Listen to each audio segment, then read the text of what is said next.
It's half term and I'm visiting my parents. We've come here to look at the local castle and then we're going to go for a walk in the countryside and see what wild flowers we can forage to use in flower range. We've just walked past the castle and we've seen this lovely view. If you know where I am, let me know in the comments below. So when you're out and about, you should look around at what greenery you can see and what you could use in your flower arrangements. There's some privet here, but if you look down lower, there's some ivy growing, and that's really great for flower arrangements. We found this really lovely holly bush, which is great to use in your flowers. As it's coming up to summertime though, I wouldn't use it just yet. Remember where it is and use it for your Christmas table arrangements. This is a yew tree, which you'll quite often find in graveyards. And it's got some lovely new yellow growth on.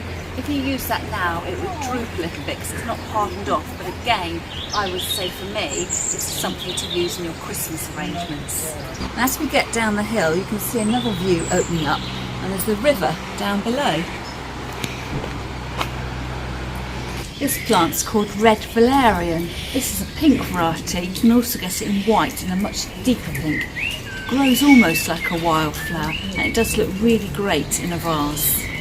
We've come along this track here and we're going to be going out into the countryside. But it's got lots of lovely trees here. So if you've got a place that's wooded near you, have a look and see what's round about. You may find some great branches have fallen down onto the floor and you could take those home and put those into your arrangements. We've crossed over the river and come to this really beautiful meadow. It's been raining though, so the grass is really wet. But what's caught my eye are the lovely grasses over here. And these buttercups, and when the grass has been allowed to not be cut, buttercups grow really, really tall. And for such a delicate flower, actually they do make really good flowers in a vase.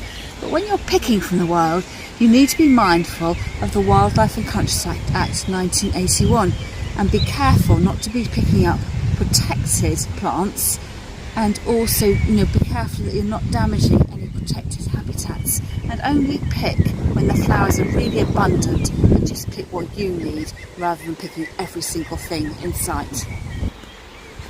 I found these beautiful white flowers here. I'm not sure what they are.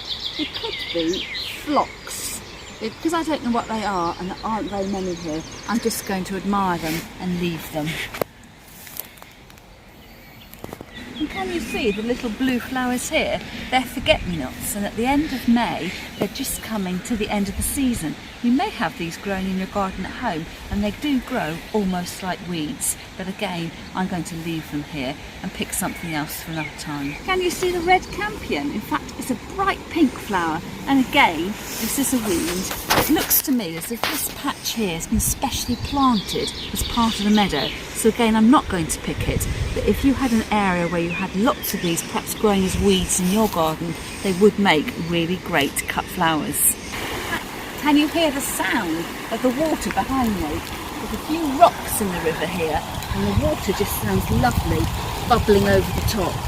Now if you look over across at the bank of the river, you can see a clump of ferns. I wouldn't pick those from the wild, but you may be, depending on where your garden is, you might have something very similar growing at home. Now I stopped here on the path to show you this. It's really insignificant, but this is blackthorn, and this is where there'll be sloe berries come September time. So you could pick those in September, put the berries in the freezer and make your own sloe gin in time for Christmas. Now here are these ferns close up. Even if I wanted to pick them, you may find that they're so stiff that you couldn't pick them anyway. What will be helpful though, come autumn time when the ferns die back, they turn a lovely bronzy shade and you could pick those as dried flowers. My husband calls this Mayflower. Here we are in May and this bush is flowering. It's actually hawthorn and it's got beautiful white blossom. You might find some with a pinky blush. Now I wouldn't pick this to have indoors.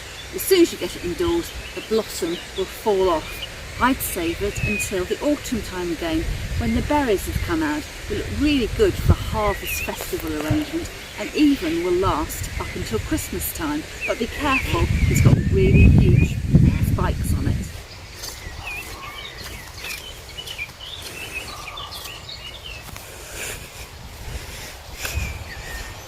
Now this is what I've been searching for, cow parsley. So you'll find it growing on the waysides from May onwards, and really for the next 6 or 8 weeks or so. Absolutely beautiful little flower.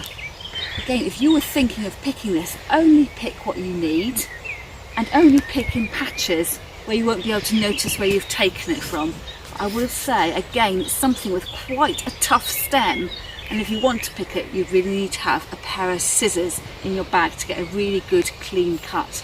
And when you've got the flowers home, I would boil the kettle, pour some water into a mug and sear the stems into the mug just to encourage better water uptake. You can have them cut short or have them billowing out of a lovely jug. But do be careful, because the pollen and the petals will shed and you'll have a fine floral dust over your work surface. Here I am in another part of the meadow where the grasses have been allowed to grow up and they're going to seed. And again, these are absolutely beautiful, mixed among flowers in a vase. And you can go through and pick a few stems of each type and add them into your containers just for a bit of natural movement.